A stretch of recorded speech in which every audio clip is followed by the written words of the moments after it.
Good news is that Trudy plays at the end of my timer, so that feels appropriate. Thank you so much for having me on your land, and to Uncle for the welcome and for your acknowledgement as well. As an artist and producer, I'd like to begin by adding to today's acknowledgements. I'd like to acknowledge the role that arts have had on these lands and continue to have on these lands since the time began, long before, I guess, the walls of any of the arts institutions that we work at were built. I'd like to acknowledge the role that blackfella artists are playing, have played, continue to play, our past, present and emerging elders in, I guess, decolonising arts practice, reclaiming our ways or continuing our ways so that our arts will, I guess, no longer be a crown pleaser, anthropological spectacle of the other, or continue to be appropriated by the mainstream within an Anglo-Australian kind of identity, which often thrives on the denial or exclusion of Indigenous knowledges. And I'm also really conscious that the space that I'm given to speak on is because I'm standing on the shoulders of ancient giants, and they've paved a path that allows me to speak in forums like this, so I want to acknowledge them also and thank those that have spoken before me. So a little bit about me. My name's Alethea Beetson. I am a Wiradjuri and Kabi Kabi woman. I work on Yagra and Turrbal lands up in Brisbane. My family understand that I spend more time giving voice to a particular part of my identity because it hasn't had the privilege to do so for the past 229 years. So they understand that space and support the space that I'm in. I run Digi Youth Arts, which is a blackfella youth arts organisation. We are a group of First Nations artists committed to sharing the stories of our young people. Alongside that, I work in Indigenous engagement at the State Museum. One of those things is significantly more pleasant than the other. And I think the contrast between the two really speaks to, I guess, how our processes, particularly in spaces like Digi Youth Arts, need to be our ways. So Digi Youth Arts, we are operating from a place of sovereignty that the best we can in this structure. However, the other space is caught up in Western legislation and frameworks that does not understand our ownership of our own cultural heritage material. And I think when I talk about cultural heritage material, I'm talking about the arts as well. And there's some repatriation that needs to occur within the arts and arts processes. And while I'm sort of excited to be here, I'm still I do have workshops with Digi Youth Arts tomorrow, and I'm excited to go home because they're my arts family, and that now includes my actual family. So a lot of what we're talking about today is developing long-sighted arts and culture vision for this country, and I'm speaking to some stuff that I've spoken to before with Arts Front developing their 2030 policy. And it's really important that we have this long-sighted vision and that it's for our children's children's children. However, as now having my cousin who's probably found this live stream, and Declan, if you have, you need to get off Facebook and do your schoolwork.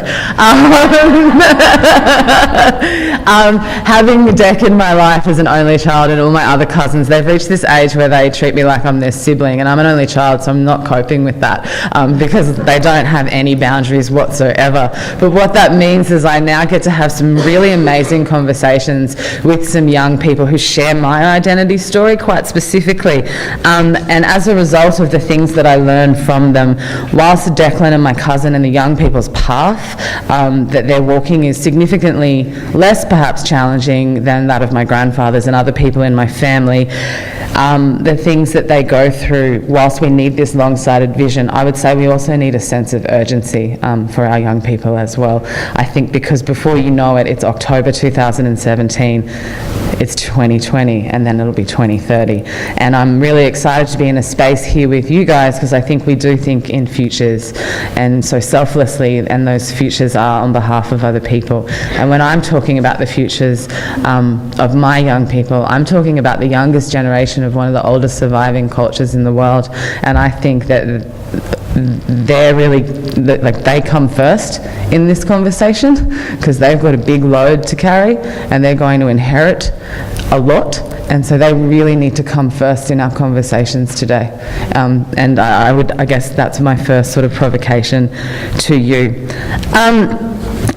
Two things before I kind of just skip to, I guess, my main provocation, which is a monologue from my young people, because I'd rather speak their words to you rather than mine. I'd have to admit, hearing some of the background, I remember in 2013 and 14, and I understand why today and have learnt why, people were like, why are you starting an Indigenous youth arts organisation now in Queensland, in Brisbane? And I remember thinking, well, has there ever been a good time to start an Indigenous youth arts organisation? And has there ever been a bad time when you think about what our kids need and deserve? Just to add to what Sarah, you guys and Leah said, that kind of made me really think of that. So I'm going to read to you a monologue that's my sort of provocation to you. It's about change, and it was written in conjunction with my young people, and it's called Auntie Val. Auntie Val, I think about her all the time, what she did for me, for all of us. When we were little, my favourite holidays were spent on Palm. Us girls would gather at the beach watching all the aunties weave their baskets for the cup murray, the quiet before the big celebrations. I always sat next to Auntie Val. I know you aren't meant to have favourites, but she was mine.